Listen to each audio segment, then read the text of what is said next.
performed just a few months ago by our magnificent Baylor Theater Department.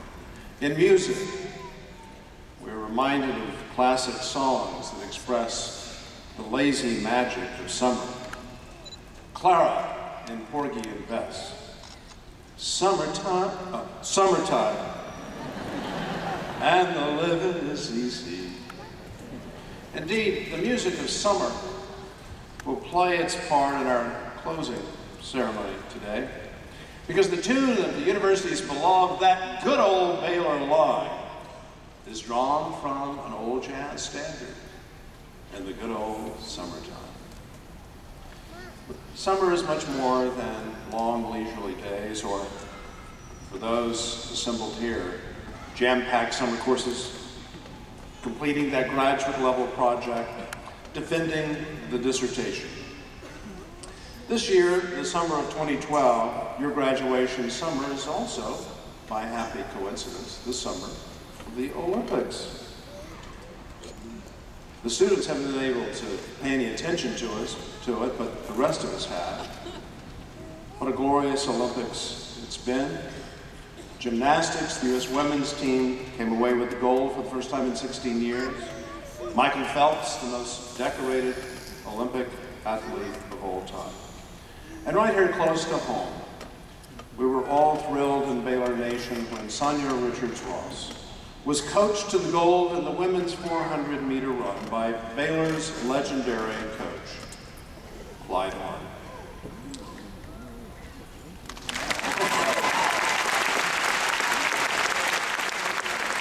But the Olympics, celebrating athletic accomplishment, determination, and those who support the athletes.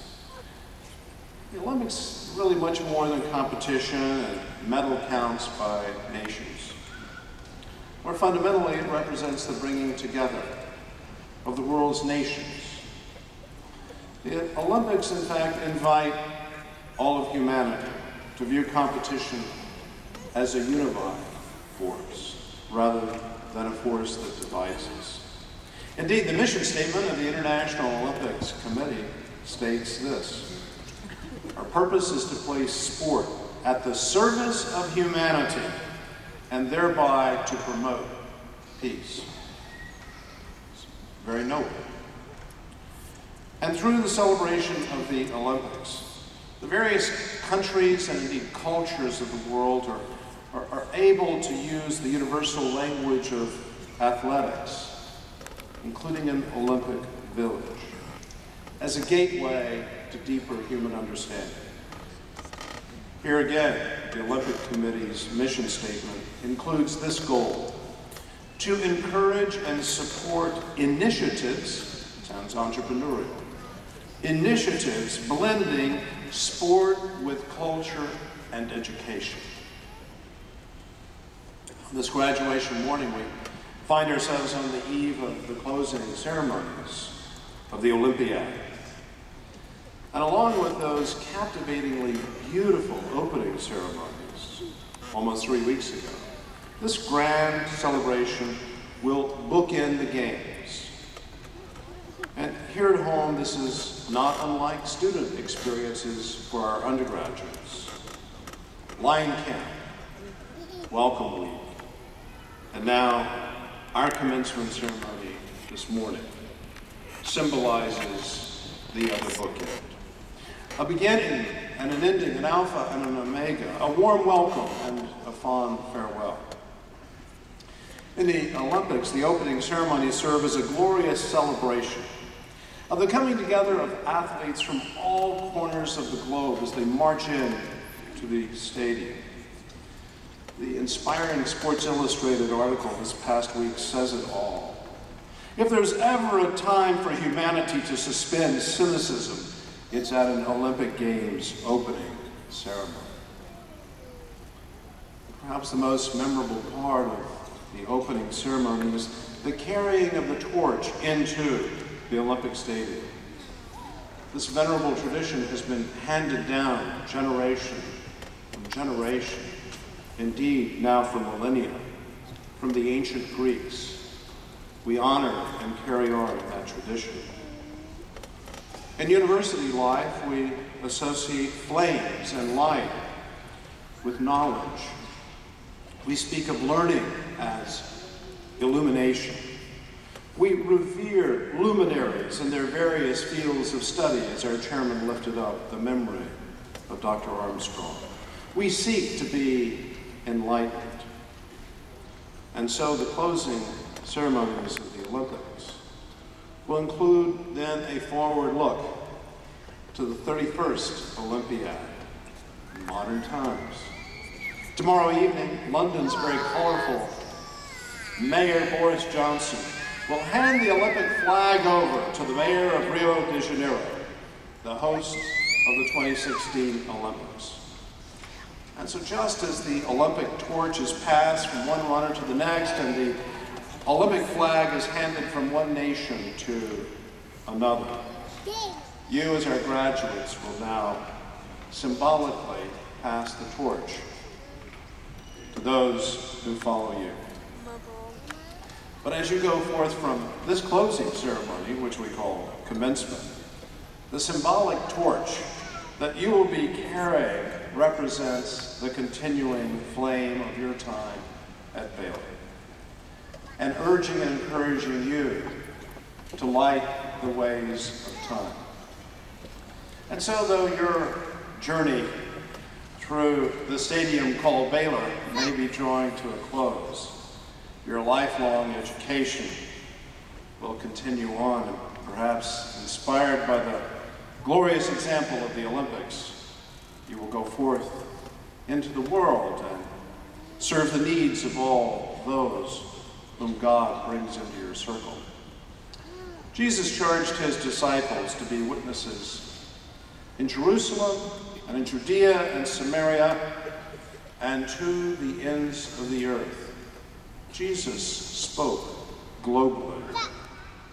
And in that spirit, your Baylor family now encourages each of you to become engaged in communities, near and far, for the betterment of a profoundly hurting world and fallen world. That is Baylor at her best.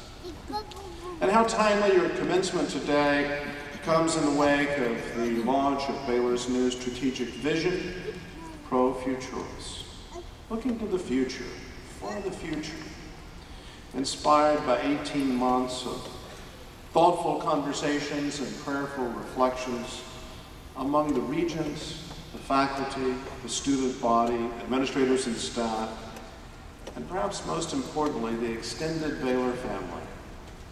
Above all, in that extended family, alumni and parents. We're deeply grateful for the tireless and brilliant work of our provost, Dr. Elizabeth Davis, in organizing and leading those deliberations. Building on the foundation laid by Baylor Vision 2012, our university's next decade will rely on the energy and dedication of, as our chairman put it, 160,000. We're now at 165,000 alumni, literally around the planet. And so today we congratulate you and salute you as you join that good old Baylor line. In particular, one of the 5 foundational aspiration statements that you find in Pro Futuris is informed engagement. These are the words of the vision statement. Baylor's calling, notice the rich term, function. Baylor's calling dictates that we teach, pursue research, innovate, and serve with full awareness of the needs of others. These might be residents of nearby neighborhoods with deep economic needs, or members of a marginalized class in another hemisphere. Well said. And happily during your years at Baylor, whether as an undergraduate or a graduate student, the enduring relationships you have created and nurtured with your fellow students, but also with faculty, will provide unfolding opportunities for genuine global engagement. And so, the Baylor class of 2012, graduating seniors and those receiving advanced degrees, wherever you go, not only this summer, but in the months and years to come, flaming your green and gold afar. Because, to draw from Baylor's inspired mission statement, you have now been prepared for worldwide leadership and service. So may your experience at Baylor serve in its own way, along with the Word, to serve as a lamp unto your feet. And may you faithfully heed the Lord's exhortation to let your light shine before all people, that they may see your good works and glorify your Father in heaven. Congratulations, Godspeed, and sic 'em Bears.